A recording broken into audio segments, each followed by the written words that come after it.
Sarah aura un fils. Le Seigneur se montre à Abraham près des grands arbres sacrés de Mamré. Abraham est assis à l'entrée de sa tente. C'est le moment le plus chaud de la journée. Tout à coup, il voit 3 hommes debout près de lui. Aussitôt, depuis l'entrée de la tente, il court à leur rencontre. Abraham s'incline jusqu'à terre devant eux. Il dit, « Je t'en prie, si tu veux m'accorder cette faveur, accepte de t'arrêter chez moi, ton serviteur. On va apporter un peu d'eau pour vous laver les pieds, puis vous vous reposerez sous cet arbre. Je vais vous donner quelque chose à manger, alors vous pourrez reprendre des forces avant d'aller plus loin. C'est bien pour cela que vous êtes passé près de moi, votre serviteur. » Les visiteurs répondent, « D'accord, fais ce que tu viens de dire. » Alors Abraham se dépêche d'aller trouver Sarah sous la tente. Il lui dit, « Vite, prends 25 kilos de ta meilleure farine, prépare la pâte et fais des galettes. » Ensuite, Abraham court vers le troupeau. Il prend un gros veau bien tendre et il le donne à un jeune serviteur. Celui-ci le prépare vite. Quand la viande est prête, Abraham la met devant les visiteurs avec du fromage blanc et du lait frais. Ils mangent. Pendant le repas, Abraham se tient debout près d'eux sous l'arbre.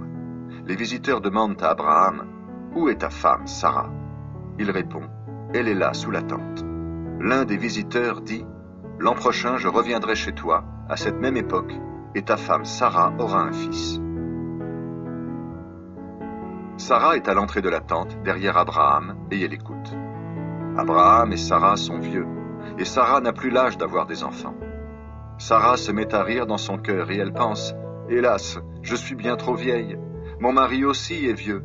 Est-ce que je peux encore avoir du plaisir ?»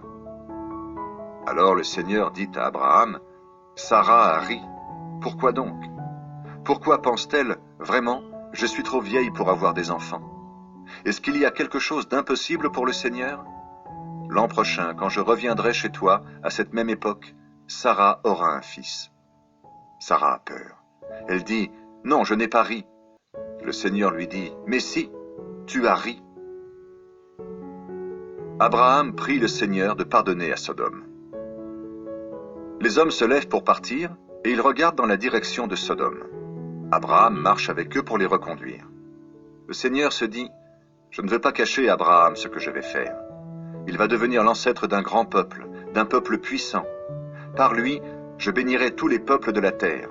Je l'ai choisi pour qu'il donne l'ordre à ses fils et à tous ceux qui naîtront de lui de vivre selon mes commandements. Il leur apprendra à faire ce qui est juste et ce que je veux.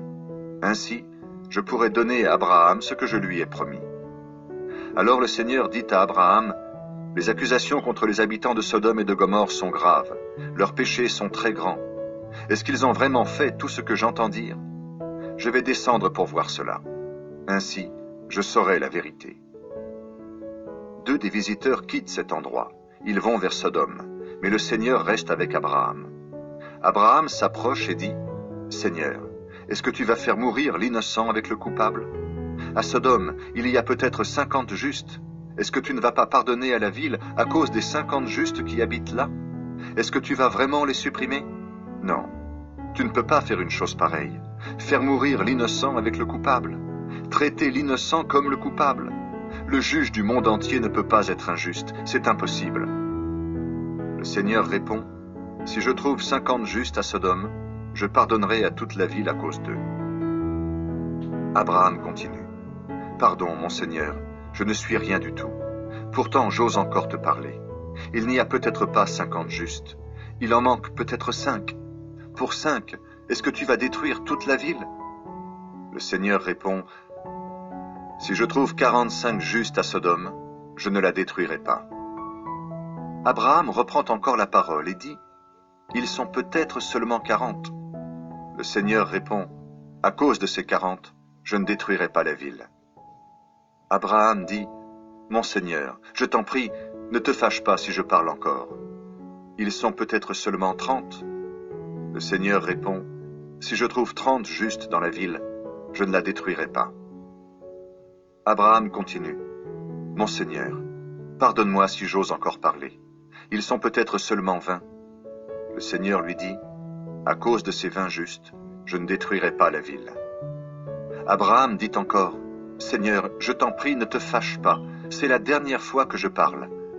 Ils sont peut-être seulement 10. » Le Seigneur répond, « À cause de ces 10 justes, je ne détruirai pas la ville. » Quand le Seigneur a fini de parler avec Abraham, il s'en va, et Abraham rentre chez lui.